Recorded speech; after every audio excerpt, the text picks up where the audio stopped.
has won the right to rest peacefully in Texas waters. Howdy and hello. Obviously, not Travis. My name's Kyle. Travis is currently up in Denver for the AAM conference. With him being out of town, you guys get me as a host real fast. We were reached out to by a video game company that makes a game that some of you guys may know called World of Warships. Now, they do an annual 24-hour live stream called Longest Night at the Museums.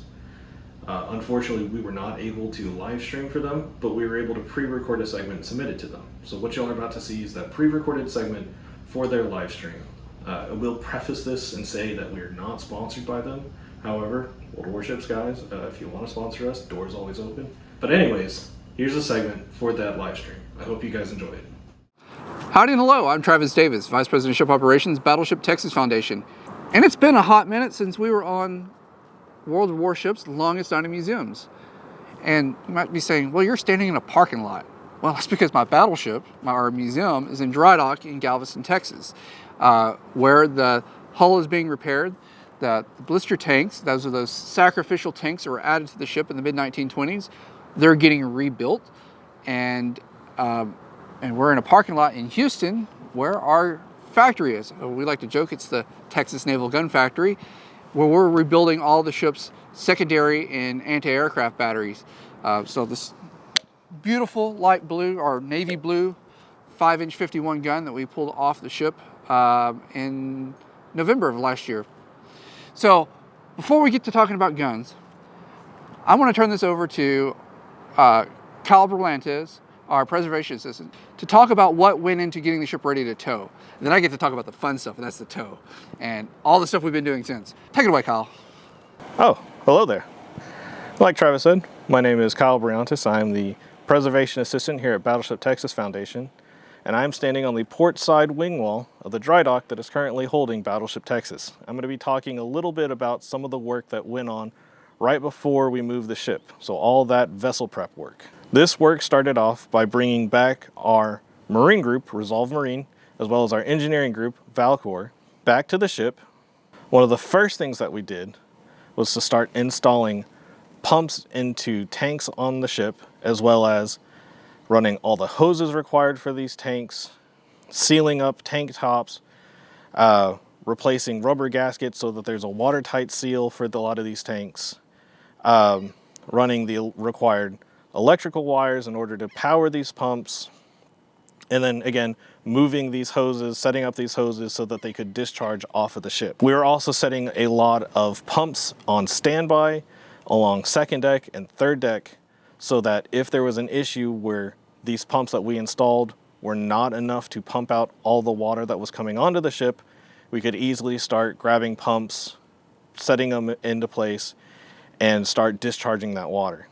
Now, some of the biggest pumps that we brought on board were 6-inch pumps, which we placed in the boiler rooms. These massive 6-inch pumps could pump out roughly 1,500 gallons per minute, which is an awful lot of water to move. But the boiler rooms are these very large areas with a very large floodable volume that our naval architects deemed imperative to keep dry. And if there was an issue in those boiler rooms, we wanted to be able to remove as much of that water as possible. So we started installing pressure sensors inside a lot of these tanks so that we would know roughly how much water was inside that tank, as well as setting up cameras inside some of the tanks as well, or other areas of the ship, so we could have an idea if there was any water coming on.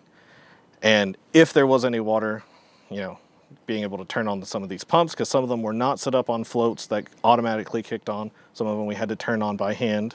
So we turned Casemate 5 into a DC station, so you could see all of these pressure sensors and cameras and be able to physically monitor in one place all of these tanks. What we also started doing was a ballasting program, which meant pumping water from the ship channel onto the ship and some of these tanks on the midships. The reasoning behind that was twofold. One reason was to identify which tanks were still watertight, and if they were not, where were the issues. Also required to remove the hog that was designed to the ship. If you don't know what a hog is, it means the ends of the ship droop more than the midships. Because of that, it arches in the middle and puts a little bit extra strain onto the ship. So we pumped water into those midship tanks to mitigate the hog and to reduce the strain that the ship was experiencing while she would be under tow. With all the extra equipment that we're bringing onto the ship, we wanted to make sure that we did not lose power for the pumps while we were under tow. Our ship has a new emergency diesel generator that was put on in the 2010s as a backup in case the ship lost shore power. That emergency diesel generator became our main source of power during the tow. We also have an air compressor on board, which we used for some of our pneumatic pumps. So to ensure that the ship never lost power during the tow for our pumps, we brought on a lot of backup electrical generators as well as air compressors. This included a big diesel generator that Resolve brought on board specifically to power the big 6-inch pumps that we had placed in every single one of the boiler rooms. We wired that diesel generator to the ship so that if our main generator failed during the tow, their diesel generator could kick on and continue to power the ship. So we had backups for our backups even, pretty much giving us unlimited power for when we moved the ship. With all that going on, even our volunteers were involved in the vessel prep process. We had our volunteers installing some of the deck lights that you can see running along the main deck so that we could see, because our workday started the day of the tow at 3 a.m. Our volunteers also removed the navigation lights from the port and starboard. You can see one behind me here. Our volunteers removed those navigation lights, rewired them, got them working again, and reinstalled them to the ship so that we would have working nav lights during the tow. One of the big things that our volunteers did was to weld a compressed air line up to the ship's whistle so that we could use the ship's whistle during the tow. That last one was a bit of a surprise to be sure, but a welcomed one. But one of the big things that occurred as a part of the vessel prep process was dredging out all of the silt, clay, and mud that had accumulated around the stern of the ship, so that once we disconnected the ship from the monopiles, we could pull the ship out very easily. Unfortunately, with the way that the ship is designed, there's a bit of an overhang on the stern. Now that overhang meant that the big dredge machine that came by to remove all of that material could not safely dredge from underneath the ship. So we had to have a dive team go in with a 6-inch pump and basically just start vacuuming up all of that mud and silt and clay and material that was underneath the ship. That's enough of my rambling. I'm gonna pass it back to Travis and he can tell y'all all about the tow and everything that's been going on since then. As you heard from Kyle, it was a lot of effort to get this 109-year-old battleship that had a lot of hard miles on it ready to tow the 30 or the 40 miles to Galveston. Now, the day of the tow was started very early. In fact, almost all of us spent the night on the ship the night before, got up early, started getting the pilots aboard. We had crane barge operator nearby to disconnect us from our mooring system. And as soon as the ship, the second to last chain was released, holding the ship in place, she jumped about a foot towards the channel. She was ready to go. And it was a memorable experience. I mean, from watching the ship just ease out into the channel with really very little effort to the tow itself. I mean, for me, the most harrowing part of the tow was the first, 30, 40 minutes, because it was that unknown of, are we taking on water yet? Are we leaking? How bad is it?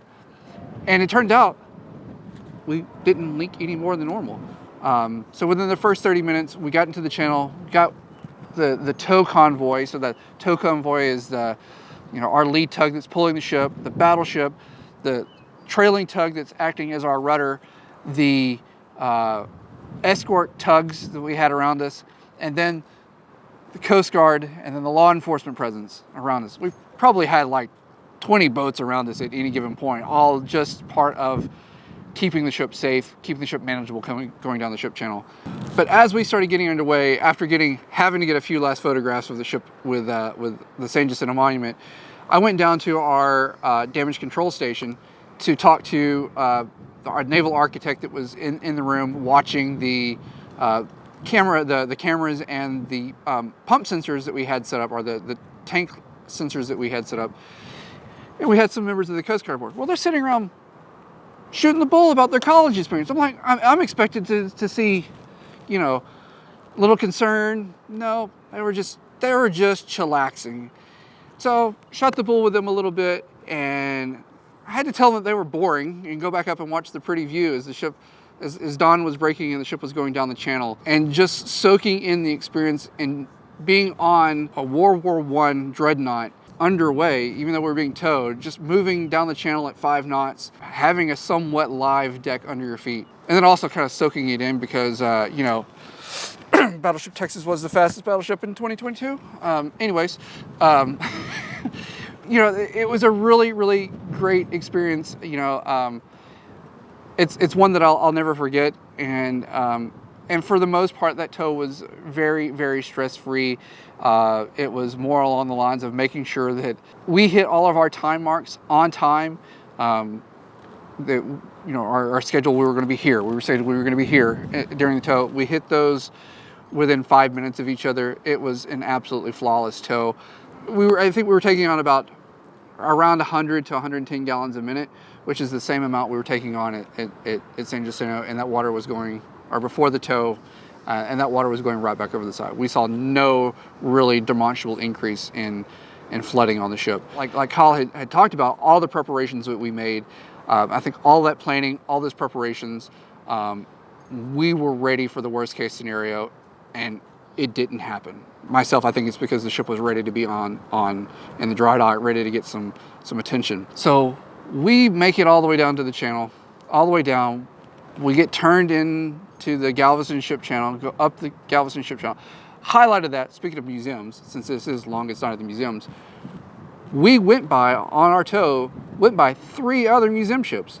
That's right, we went by the World War II destroyer escort Stuart and the submarine, World War II submarine Kavala, and then we went by the tall ship Alyssa, which is another museum ship here in the Houston area, in Galveston. And we turned to go into the dry dock, and it took about 8 hours for us to get the ship settled on over the blocks in the dry dock. And then, you know, the strangest thing happened. We park our ship, and then overnight it ends up on blocks. I mean, come on. I think that says something about the neighborhood. I mean, quite seriously, midnight, you know, the shipyard started pumping water really in earnest about 11:30 the night of the 31st, and around midnight shortly after midnight on the 1st of September, she came up out of the water, and it was really, really, I can't express to you the emotions that I had coming down off the wing wall. So that's the walls that are on the side of the dock, coming down the ladder, going through the sally port, which is that manway that goes through the wing wall and out onto the dock floor, getting down to that bottom, the bottom landing on the ladder, and then turning to look through that sally port and seeing nothing but ship, nothing but battleship through there, and then walking through the sally port and out onto the dock floor and looking forward and seeing nothing but battleship, looking stern and seeing a crooked rudder. No, seeing a ship that I hadn't seen out of the water. It's something that I've dreamt about since, you know, I started working on the ship in 2007, and it's been amazing, absolutely amazing. And you know, for me, I can't say which is better. That experience, that initial experience of seeing the ship out of the water, seeing some of the causes of long days, sleepless nights from leaking events in years past, from flooding events in years past, or the tow, and you know, being now within a select group of people who have ridden a battleship, you know, any measurable distance, and I think that number is a very small number, and particularly the number of folks who've ridden this battleship, and it was absolutely amazing. So, okay, I've blathered on a lot about the tow and, you know, made you all jealous about that. So, in the meantime, once we got the ship into the dock, the first thing that Gulf Copper did was power wash all the marine growth off. So all the oysters had been clinging to the ship. And then within a day of the ship sitting in the Texas sun, it smelled like a dumpster behind a seafood restaurant. I mean, it was pretty bad, and the smell just gets into everything. And that's as the oysters and the marine growth just start dying. Now, once the hull was power washed off, we found a lot of cool things. We found a lot of holes, or where there was holes. And then we found that the 1989 paint coating was intact, right? So you got all this leaking, well, you wouldn't expect the paint to be intact under the water, right? Well, what we found is actually that the ship was rusting from the inside out. The coating was intact, and where we found that there was holes, the paint was intact all the way up to the hole. But then you'd have this nice perfect hole where, you know, there was a salvage patch at. And once we removed the salvage patch, you could see it was clean. So that was like the first big discovery that we made. The second was a lot of dents caused by the failing structural integrity of the blisters and just hydrostatic pressure. No, we were not hit by tugboat. No, we were not hit by a whale. No, we didn't run anything into anything. It was all just a very, very weak structure and just the force of water pushing against it. And just setting. Those were some of the big surprises that we've seen so far. Now, the work that we're accomplishing is, you know, we're identifying all the weak spots in the hull right now. Those are scheduled to be replaced. The main emphasis once we got into the yard was getting the hull clean, getting access holes cut into the blisters so that we could start removing the foam. So we had that 750,000 gallons of expanded foam put into the ship, most of it going into the blisters. Well, all of that had to come out so we could do the hot work. So that's the welding and the cutting. Because that stuff is, well, it's somewhat flammable, it smolders, but it really releases noxious gas. Not good for you to breathe in. And we didn't want to, you know, we didn't want to subject anyone to that. So we ended up removing the foam, our Gulf Copper, the shipyard, ended up removing the foam by using a 20,000 PSI pressure washer on a rotating nozzle. They hired a subcontractor to come in and do that. So they would drop this nozzle in at the top of the tank and it would rotate around and around and around, absolutely just pulverizing the foam.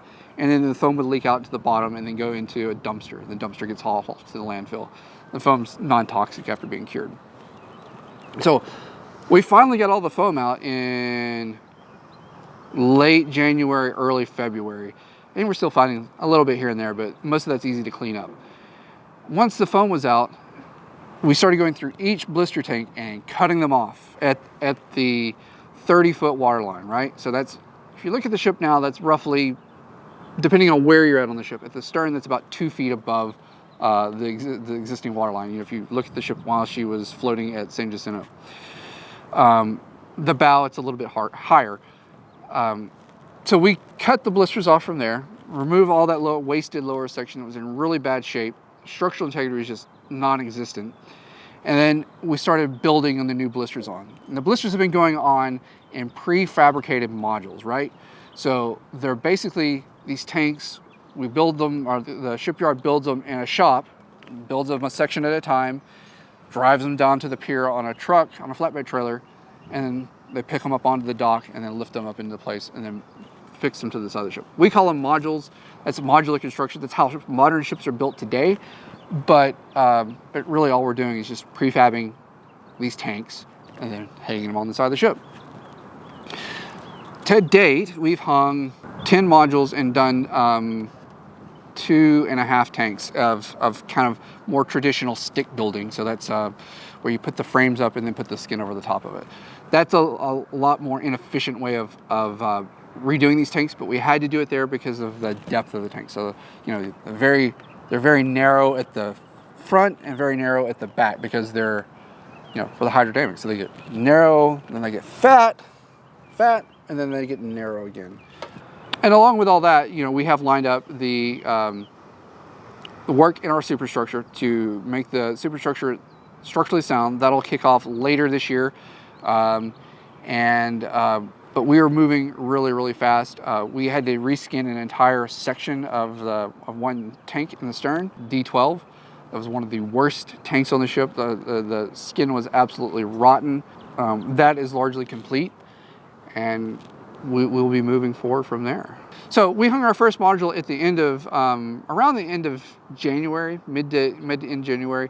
Look, man, time is running together right now. I mean, I thought it was bad when we were, you know, working 70 hours a week, 7 days a week, trying to get the ship ready to tow, that time was blending together. Now we're getting to a point where we're fixing to be hanging 2 to 3 modules a week.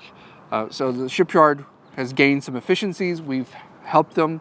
Our project management company, Valcor, has really stepped up to help facilitate that and push this project forward in a more efficient manner. And the shipyard is really responding well and working well and getting this stuff done. So while all of that's been going on, in November, as I mentioned at the beginning of the video, we started pulling the 5-inch 51s off. These were the most technically challenging guns to get off.